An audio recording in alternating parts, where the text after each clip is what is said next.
오늘도 하나님의 은혜와 평강, 그리스도의 능력, 주의 축복이 저와 여러분에게 충만되기를 간절히 축원합니다. 마태복음 21장 1절로 9절을 통해서 나귀 타신 예수님, 이 제목으로 같이 은혜를 깊이 나누고자 합니다. 예수님께서 유월절 엿새 전에 베다니에서 죽은 나사로를 살려주셨습니다. 슬퍼하고 괴로워하고 낙심하고 좌절에 빠진 마르다 마리아에게 힘이 되어 주신 것입니다. 장사 지냈고 또 시체가 썩어서 악취가 나는 불가능한 상태지만 우리 예수님께서 그를 살려주셨습니다. 예수님은 죽은 자도 살리시는 분명히 능력의 주님이십니다. 오늘 이 사건이 있었던 다음 날, 즉 유월절 닷새 전에 우리 예수님은 나귀 새끼를 타시고 예루살렘에 마지막 입성하셨습니다. 그게 오늘 본문 2절의 말씀이죠. 입성하실 때 수많은 군중들이, 수많은 사람들이 겉옷을 벗었습니다. 길에다가 펴줬습니다. 그리고 종려나무가지를 꺾어서 막 흔들어 줍니다. 호산나 호산나 다윗의 자손이여 찬송하리로다. 주의 이름으로 오시는 이여 찬송하리로다. 호산나 호산나. 그렇게 오늘 본문 8절로 9절에 보니까 그렇게 외치면서 대대적으로 환영했던 모습을 우리는 찾아봅니다. 오늘 종려주일입니다. 그리고 종려주일 이후에 이제부터 성고난주간을 보내게 됩니다. 우리 그들은 호산나 외치며 주님께 영광을 돌리고 환영을 했지만 그들이 곧바로 예수를 십자가에 못 박아 죽이라 외쳐버렸습니다. 엄청난 배신입니다. 우리가 어제까지도 주님 없이는 살 수 없습니다. 정말 교회는 너무 귀한 것입니다. 주의종들 존경합니다. 장로님들 존경합니다. 성도님들 사랑합니다 해놓고 막바로 배신을 한다고 그러면 저들과 다를 바가 없지 않습니까? 오늘날도 마찬가지입니다. 사회뿐만 아니라 정치판도 마찬가지고 교회도 그렇습니다. 그래서 교회는 하나님만을 의지하고 하나님만을 바라보고 하나님만 사랑해야지, 사람을 바라보고 사람을 의지하다가 상처받고 실망하고 낙심하고 시험의 올무에 빠지는 경우가 얼마나 많습니까?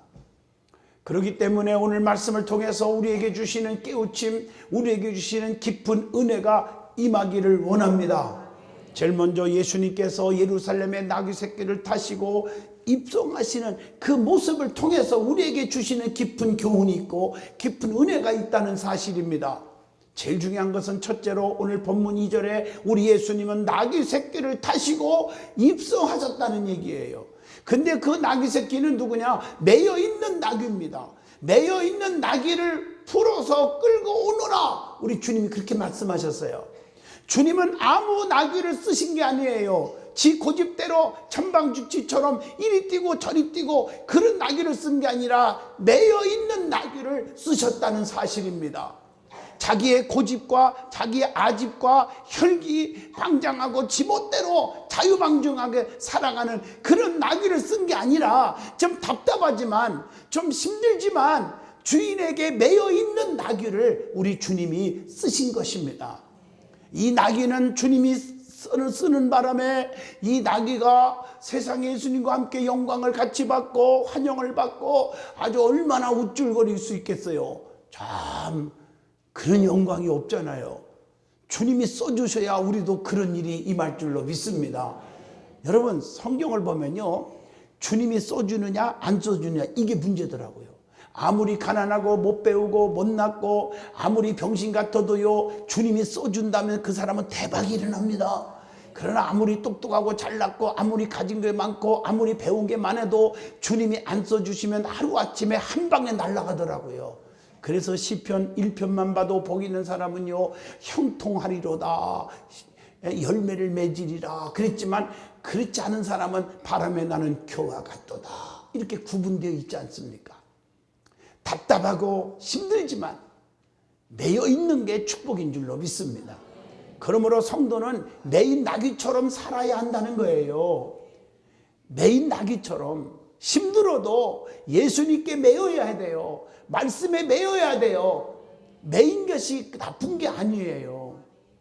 저는 어릴 때부터 우리 아버지 밑에서 이 말씀에 매였어요. 가정 예배를 드리면서 성경 읽고 암송시키고 아침만 되면 좀 더 자고 싶은 때 막 깨워가지고 그냥 가정 예배를 쌓일 때 드릴 때 얼마나 피곤하고 아버지가 얄미웠는지 몰라요. 그러나 거역이라는 게 없었으니까 그 예배를 드리고 그랬거든요. 지금 생각하면 그때 매여있던 가정 예배에 매여있던 그 아버지께 매여있던 것이 지금은 내가 행복하고 축복을 받고 있더라고요.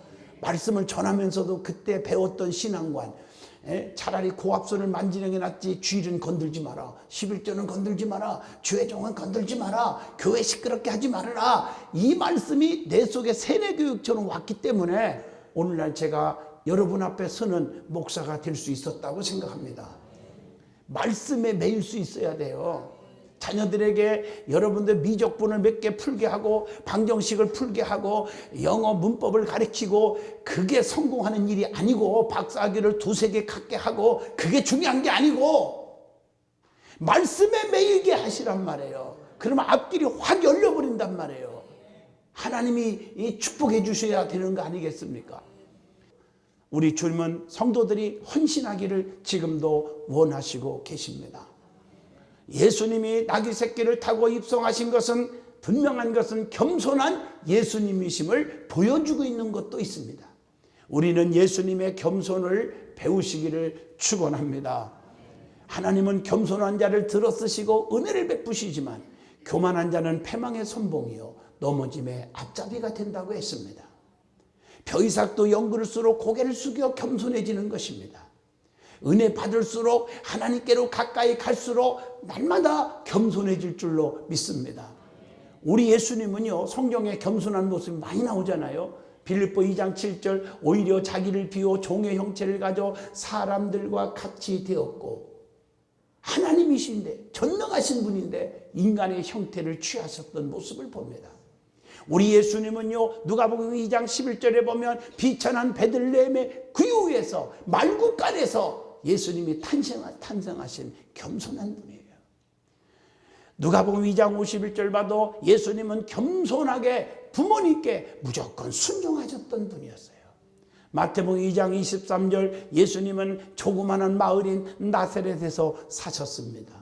이런 말 있죠. 나사렛에서 무슨 선한 것이 나겠느냐. 그 조그마한 나사렛에서 예수님이 자라셨습니다. 오늘 여러분 이걸 아셔야 합니다.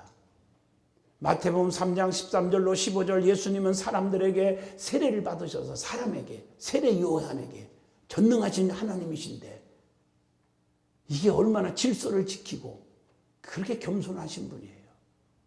예수님은 이 땅에 온 것이 섬김을 받으러 온 것이 아니라 도리어 섬기러 왔다. 누가복음 22장 27절 앉아서 먹는 자가 크냐 섬기는 자가 크냐 앉아서 먹는 자가 아니냐 그러나 나는 섬기는 자로 너희 중에 내가 지금 있노라 이렇게 말씀하고 계십니다. 우리 예수님은요 친히 제자들의 발까지도 씻어주셨던 모습을 요한복음 13장 4절로 5절을 통해서 알 수가 있어요. 오늘 많은 사람들은 대접을 받으려고만 해요. 인정받기만 원하려고 해요. 칭찬하는 소리만 귀를 기울여요. 쓴 소리를 들려가지 않아요. 섬길 줄을 몰라요. 안 됩니다. 그래서 예수님은 사람들에게 고난과 모욕을 당했던 그 모습을 생각하란 말이에요. 마태복음 26장 67절로 68절에 예수님의 얼굴에 침 뱉었습니다. 주먹질을 했습니다. 혹은 막 바닥으로 내리치기도 했습니다. 여러분 이런 고난을 주님이 받으셨어요. 예수님은 하나님께 복종한 거예요. 어떻게? 죽기까지 복종하셨으니 자기를 낮추시고 죽기까지 복종하셨으니 그것이 뭐요? 곧 십자가의 죽으심이니라. 빌립보 2장 8절의 말씀입니다. 그것뿐입니까? 예수님의 겸손은 본문 2절로 3절 보면 나귀 새끼를 타고 예루살렘에 입성하신 거예요. 자, 두 번째 예수님께서 입성하실 때 많은 사람들이 주님을 환영했다는 거예요. 얼마나 환영했는지 한번 보세요. 예수님이 입성하실 때 본문 8절로 9절 보면 겉옷을 벗어서 길에 깔아드렸다고 했어요. 자기의 모든 마음을 들여서 주님을 최선을 다해서 환영한 겁니다. 그것뿐입니까? 8절에 보니까 종려나무 가지를 꺾어가지고 길에 펴가지고 흔들면서 호산나 호산나 다윗의 자손이요 환영한 것처럼 성도들은 모든 것들을 다 동원해서 주님을 환영하고 섬기는 백성들이 되시기를 바랍니다. 왜냐하면 그 예수님은 힘 있는 분이에요. 힘이 있는 분이에요. 예수님은 어떤 힘이 있었습니까? 제일 중요한 것은 말씀의 힘이 있었어요. 마태복음 5장 17절 말씀도 나오지만 율법을 완성시키는 주님. 그래서 예수님의 말씀 한마디로 죽은 송장 나사로가 살아나고, 예수님 말씀 한마디로 눈이 떠지고 중풍병자가 일어나고 기적이 일어나잖아요. 말씀은 도나미스, 능력이에요. 하나님 말씀은 살아있는 말씀이에요. 뿐만 아니라 우리 예수님은 믿음의 힘이 있어요. 그분을 믿기만 하면 능력이 나타나요. 기적이 일어나요. 마태복음 17장 20절에 겨자씨만한 믿음, 보이지도 않는 믿음이 진짜 있다면 산을 바다로 옮기라 해도 옮길 것이요 또 너희가 못할 것이 없으리라 그랬어요. 그 믿음의 능력을 믿으시기를 바랍니다. 그 다음에 기도에 힘이 있어요. 마가복음 9장 29절에 주님이 그래서 이렇게 말씀한 거예요. 기도에는 이런 유가 나갈 수가 없느니라. 기도할 때 기적들이 일어나요. 힘듭니까? 고통스럽습니까? 해결할 방법이 없습니까? 발을 동동 구르지 말고 에레미야 33장 3절처럼 하나님은 자기 앞에 나와서 부르짖으라고 그랬어요. 내게 응답하겠다. 크고도 비밀한 일을 다 이루게 해주신다고 약속하고 계십니다. 우리 예수님은 뿐만 아니라 권능의 힘이 있어요. 요한복음 10장 18절에 보면 나는 버릴 권세도 있고 다시 얻을 권세도 있으니 이 계명은 내 아버지께서 받았노라 하시니라. 여러분, 우리 주님은 생사화복을 주관하시는 능력이 있어요.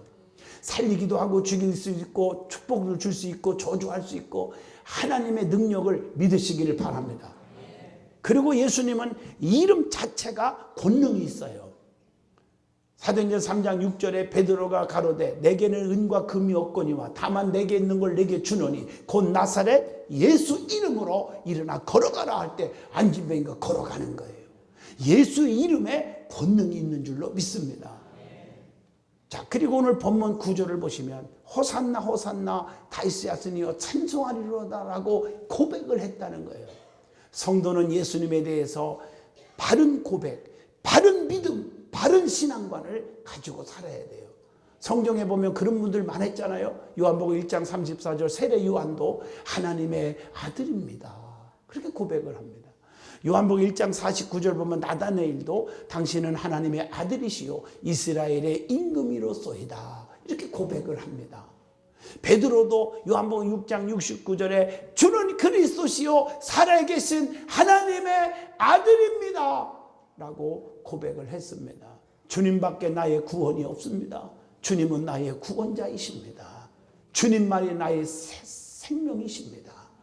요한복음 20장 28절 도마가 주님을 만나고 나의 주시며 나의 하나님이십니다 라고 도마도 고백을 합니다. 예수님 자신도 요한복음 10장 36절에 말씀하기를 나는 하나님의 아들이라 이렇게 외치고 있습니다. 세 번째로 예수님께 나오면 어떤 일이 있습니까? 예수님 앞에 자꾸 나오라겠어요.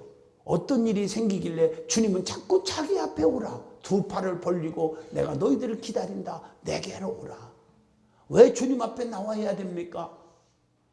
마태복음 11장 28절로 30절에 수고하고 무거운 짐진 자들아 다 내게로 오라. 내가 어떻게 해준다고요? 너희를 편히 쉬게 해준다. 참 안식을 얻게 해주신단 말이에요. 그리고 참 평안을 주십니다. 마가복음 5장 34절에 보면 예수께서 가라사대 네 믿음이 너를 구원하였으니 평안히 가라. 네 병에서 놓여 건강할지어다. 평안의 축복을 받습니다. 그리고 요한복음 1장 12절로 13절에 하나님의 자녀가 되는 권세를 얻을 줄로 믿습니다. 요한복음 3장 16절 영생을 얻습니다. 멸망치 않고 영생을 얻으리라. 요한복음 8장 32절 진리를 알지니 진리가 너희를 자유케 하리라. 진리로 자유케 됩니다.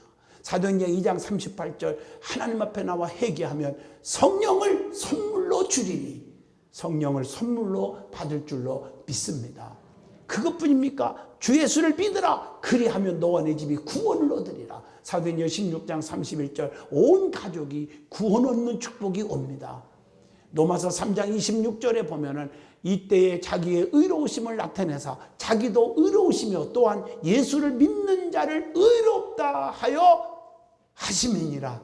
의롭다 여김을 받을 줄로 믿습니다.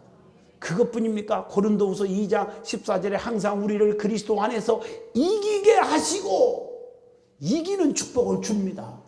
뭐든지 경쟁에서도 이기게 하시고 세상의 삶 속에서 우리를 해할 자 없도록 하나님 우리에게 이기는 축복을 주십니다.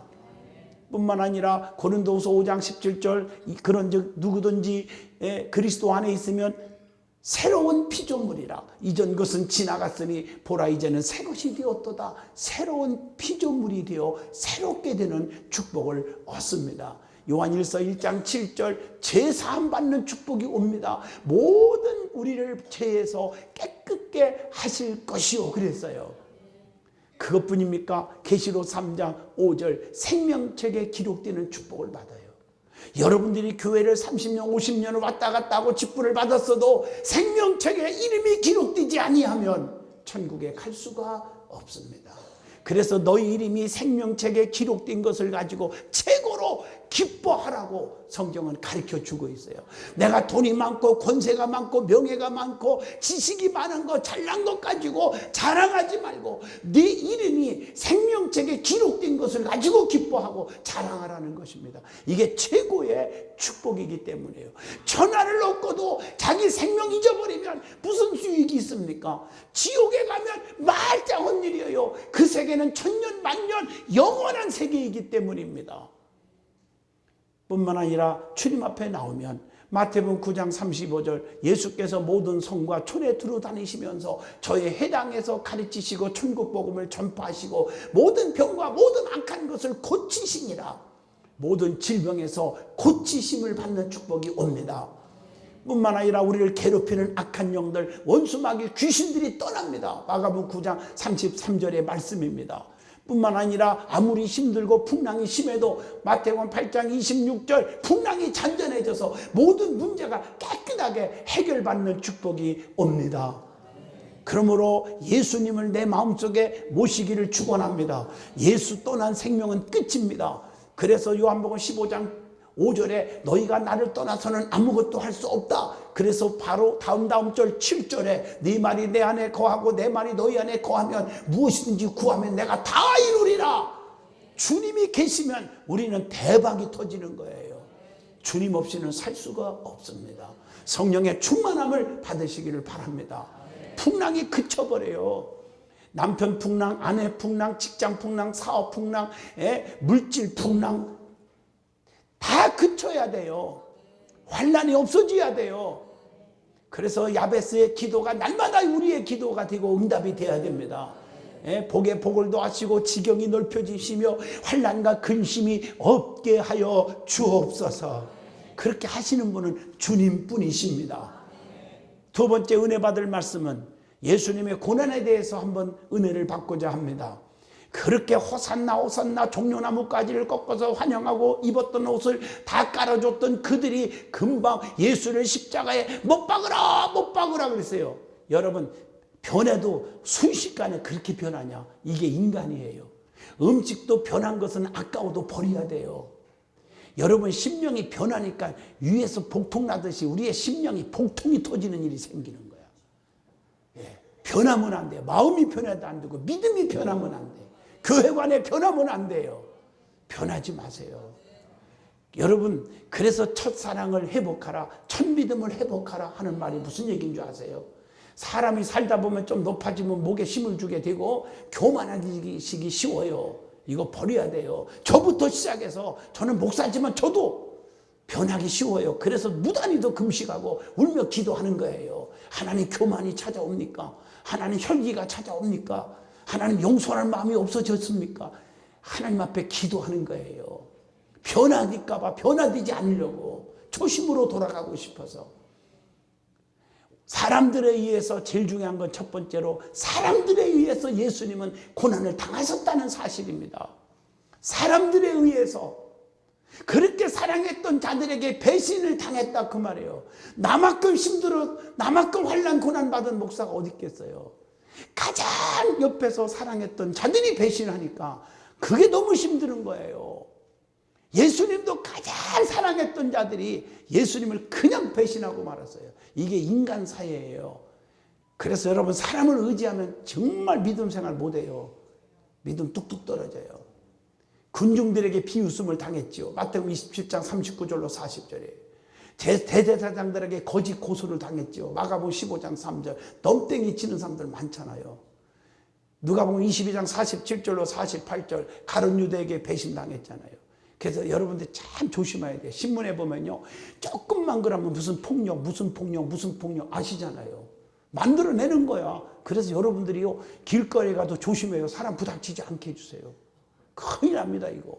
가룟 유다는요, 예수님이 최고 인정했던 자요, 재정까지도 맡겼으니까 그런 가룟 유다가 예수님을 배신하고 돈 주고 팔아먹은 겁니다. 그것뿐이에요. 헤롯과 군병들에게 업신여김을 당했어요. 누가복음 23장 11절에 보면요, 그것뿐이에요. 그런 어려움 속에서 십자가상의 한 강도에게 막 비방을 들어요. 누가복음 23장 39절 너는 그리스도가 아니냐, 너와 우리를 구원하라면서 막 그냥 비웃고 멸시를 하고 비방을 하며 그랬어요. 성경에 빌라도에게 또 채찍을 막 당하고, 요한복음 19장 1절에 보니까 또 군병들에 의해서 막 십자가에 막 못 박히는 겁니다. 요한복음 19장 23절입니다. 두 번째로, 우리 예수님은 그 십자가상에서 엄청난 고난을 당하잖아요. 그 고통 속에서, 참기도 힘든 그 고통 속에서 일곱 말씀을 애칩니다. 이걸 십자가상의 일곱 말씀, 가상 7원이라고 말을 합니다. 여러분 다 아시는 말씀이지만 다시 한번 한 주간 고난 주간을 보내면서 생각해야 되기 때문에 말씀을 드립니다. 누가복음 23장 34절, 아버지 저들의 죄를 용서해 주세요. 누가복음 23장 43절, 네가 오늘부터 나와 함께 낙원에 있으리라. 오른쪽은 강도를 향해서 구원합니다. 한 생명이 천하보다 귀한 걸 보여주고 있고, 저들의 죄를 용서해 달라는 거. 여러분, 우리가요, 용서하는 믿음이 없어서 믿음이 빵점입니다. 용서할 줄 아는 사람은 믿음이 뜨거운 사람입니다. 품을 수 있어야 돼요. 오늘날 많은 지도자들이 품을 줄을 몰라요. 이건요, 정말 마귀들이 춤추는 일이 일어나는 거예요. 누가복음 19장 26절로 27절, 여자여 보소서 아들입니다. 얼마나 피와 물을 쏟고 고통스러웠으면 마태복음 27장 46절, 마가복음 15장 34절 보면 엘리 엘리 라바 사박다니, 어찌하여 나를 하나님 아버지, 어찌하여 나를 버리십니까? 요한복음 19장 28절, 아 목마르구나. 그리고 이 땅에 온 목적이 대접받으러 온 게 아니라 예수님은 십자가에 못 박혀 죽기 위해서 오신 거예요. 우리를 구원하기 위해서. 자기 사명을 완수하는 거예요. 다 이루었다. 요한복음 19장 30절에 그렇게 외칩니다. 그리고 마지막에 누가복음 23장 46절, 아버지여 내 영혼을 부탁합니다. 그리고 십자가에 죽으셨습니다. 세 번째로, 예수님의 고난을 통해서 우리에게 주시는 교훈이 뭘까? 여러분, 십자가를 생각하면 세상을 이길 수 있는 능력이 됩니다. 여러분들이 아무리 누명을 쓰고 아무리 모함을 당하고 아무리 고통을 당하고 억울해도 십자가를 생각하면 이길 수가 있는 거예요. 우리 주님은 더한 것도 당했잖아. 제가 만약에 십자가가 없었으면 벌써 저는 10번 자살해 죽었을 거고, 벌써 일나도 큰일 벌써 났을 거예요. 십자가 생각하니까 다 이길 수가 있고 감사가 넘치는 거야. 나는 주님의 고난과 비교하면 아무것도 아닌 걸 깨닫는 거예요. 그래서 십자가는 세상을 이기고 환난을 이기고 유혹을 이기고 핍박을 이길 수 있는 영적인 능력이 됨이니라. 깨달으면 아멘 하시기를 원합니다. 예수님이 이 땅 위에 오신 목적이 이루어진 거예요. 할렐루야. 예수님이 고난은 이 땅에 오신 목적이 고난받기 위해서 오신 거예요. 십자가에 피 흘리기 위해서 오신 거예요. 우리의 죄를 담당하기 위해서. 예수님은 죄인을 회개시키러 오셨다고 마태복음 9장 13절, 마가복음 2장 17절, 누가복음 5장 32절에 말했잖아. 내가 죄인을 불러 회개시키러 왔노라 그랬단 말이에요. 그 다음에 마태복음 20장 28절을 섬기려고 이 땅에 오신 줄로 믿습니다. 율법을 온전케 하기 위해서 오셨어. 마태복음 5장 17절 잃어버린 자를 찾아 구원하기 위해서 예수님이 오셨거든요. 누가복음 19장 10절 자기 목숨을 대속물로 주려고 오셨어요. 마가복음 10장 45절 말씀에 하나님의 뜻을 행하려고 오셨다고 히브리서 10장 7절에 말씀했어요. 그것뿐입니까? 마가복음 1장 38절 전도하기 위해서 오신 거예요. 예수님이. 여러분, 예수님 닮기 원합니다. 전도하는 자가 주님을 닮기를 원하는 자예요. 그리고 예수님은 배신의 쓰라림을 겪으셨다는 거. 예루살렘 입성하실 때 그렇게 환영했던 무리들이 배신한 거. 마태복음 27장 22절 제자들까지도 다 떠났어. 그렇게 믿었던 가까운 제자들까지도 다 버리고 떠났어요. 베드로는 나만큼은 안 버린다고 해놓고 멀찍이 구경하다가 세상과 물들다가, 오늘날 신앙생활하면서 세속적인 좀 살지 마세요. 세상과 물들지 마세요. 교회 안에서. 가룟 유다도 돈에 눈이 오도 배신했어요. 예수님이 십자가에 피 흘림으로 우리가 죄사함을 받아 구원받게 됨을 그래서 아시기 바랍니다. 이사야 53장 5절에 그가 채찍에 맞아 피 흘림으로 우리가 나음을 입었도다. 회개하여 죄사함 받음으로 성령을 선물로 받게 됩니다. 예수님이 십자가에 죽으심으로 부활의 영광을 보게 될 줄로 믿습니다. 그래서 고난 이후에 부활이 있는 거예요. 여러분, 고난과 핍박 환난 속에 부활의 영광이 찾아오는 겁니다. 예수님이 십자가에 죽으심으로 부활의 영광이 나타나는 거예요. 다음 주일 부활주일과 함께 여러분이 이번 한 주간 동안 내 혈기와 고집과 아집과 교만이 다 죽어지기를 바랍니다. 그래서 다시 주님의 부활과 함께 믿음이 부활되기를 진심으로 축원드립니다.